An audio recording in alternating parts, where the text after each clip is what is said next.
we try to expose the dark side often on this program so that you are aware, so that you can conduct spiritual warfare, and so that you can fight back. And I recently spoke with writer-researcher Carl Teichgrib about, get this, a pagan convention. Actually, it was in my hometown, but I promise you it's coming to your neighborhood, and it is in a lot of other neighborhoods. It was called Pagan 500 attendees, happened to meet just 10 minutes from my home, Twin Cities here, an annual event, but such meetings are all over the country, and it was part of Pagan Pride Days, based after Gay Pride Days. But for some reason, the Midwest is what the pagans call Paganistan. So congratulations, Iowa, Wisconsin, Minnesota, the Dakotas, even Missouri. You are Paganistan. What do they worship? The environment, nature. Well, this is pushed in our schools big time. My guest for the first segment, again, Carl Teichgrib, was present at this event very recently. Apparently, the purpose is to bring the pagan community together, to network together,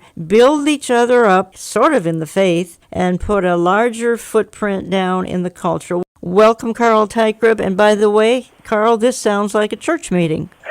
And it was very spiritual. It was very religious. It was a time of worship and a time of reflecting on what they believe and how they could project that into the culture and encourage each other in their Wiccan, witchcraft, Druid, heathen faith. My goodness, there were speakers, you told me, workshops, rituals, including voodoo rituals. And by the way, this is, again, this is in a public setting. This is in a hotel. Happened to be in a Twin Cities hotel, though, again, this is not just for the Twin Cities. These things are happening across the country, and you told me the Midwest, the entire Midwest is Paganistan. Help us understand that. Sure.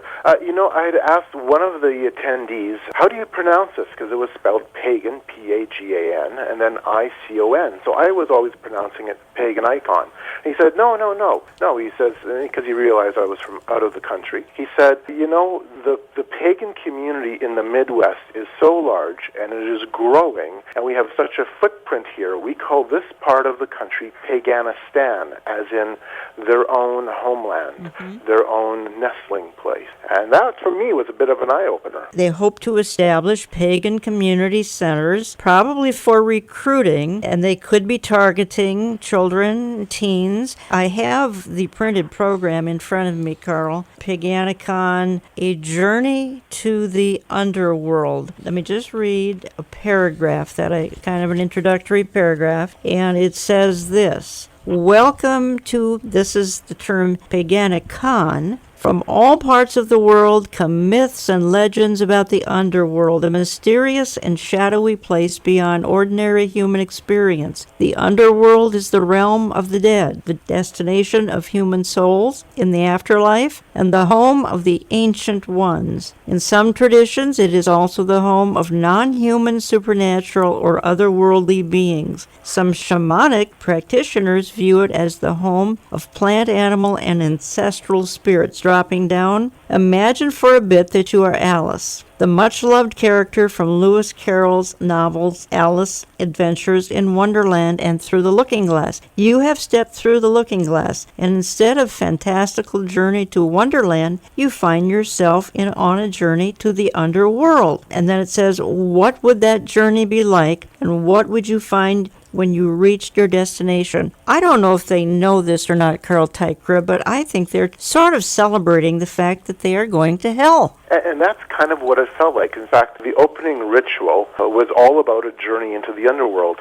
I sat through the ceremonies, the opening ceremonies, where they were introducing the conference and what was all going to take place. And we were all handed out sheets of music, just words to some music that would be sung.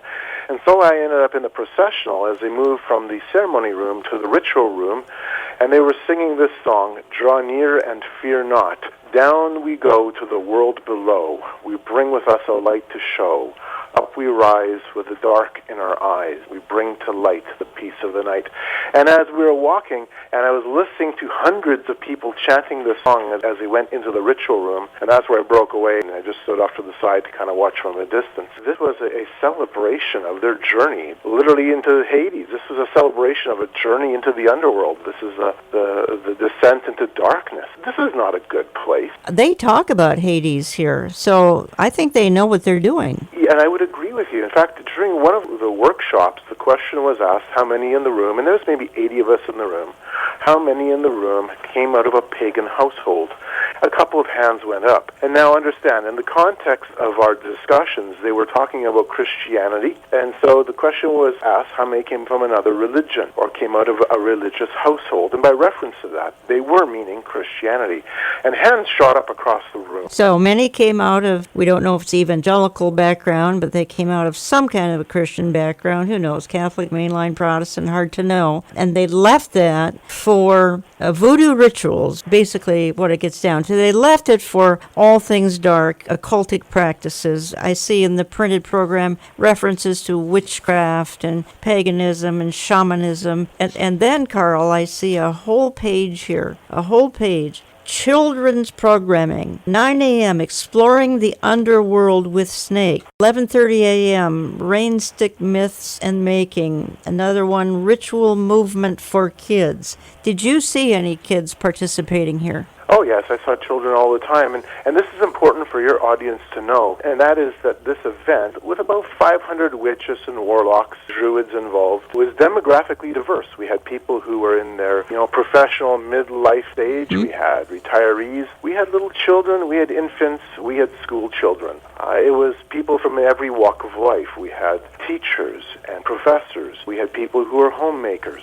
There was a wide scope of people because the pagan worldview and the pagan community is growing and encompasses people who you would just run into your neighborhood. What are they worshiping? You indicated to me that they're worshiping such things as the environment, nature. This is pushed, of course, in our public schools. What else are they worshiping? Well, depending on which stream of paganism you follow, they will worship specific gods and goddesses. So I attended some of the workshops talking about their worship of very particular deities. Athena, these are the deities that we look at from mythology and going back all the way into the time of when Israel was a nation, very ancient deities, a lot of discussion about how these deities are now, these gods and goddesses, are manifesting themselves to them in very real, very tangible ways, saying it's time for the pagan community to start building its temples, building dedicated ritual and sacred spaces to these deities.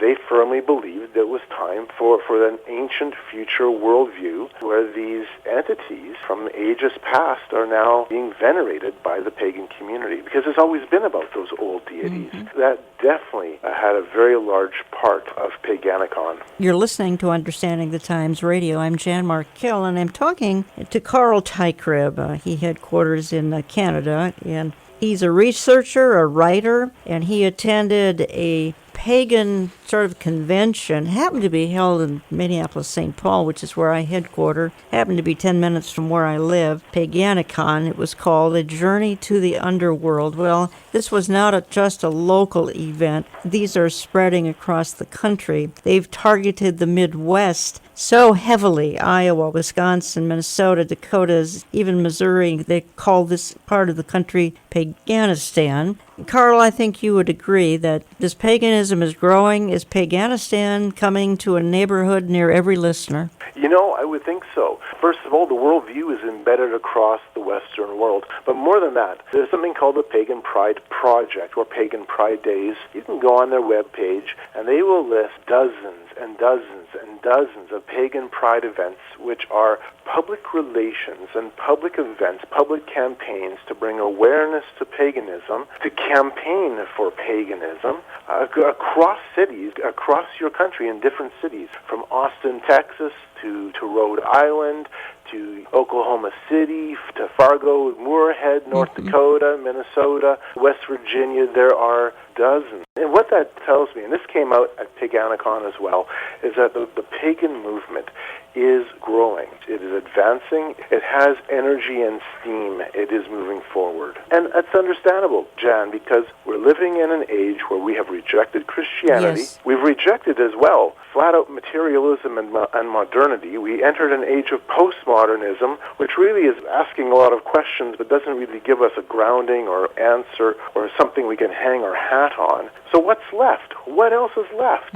Well, what's left is a pagan worldview. That's where we're seeing our society return to. And so we're being taught this in our schools. We're being preached to through movies, through television, through our politics. There is this constant bombardment that our new purpose for living is to serve the earth. And that's, you could call that small p paganism, that pagan worldview that infuses itself through Western society. And of course, what I saw in Minneapolis, St. Paul area was the large P pagan worldview, the semi-organized religious side of that pagan worldview.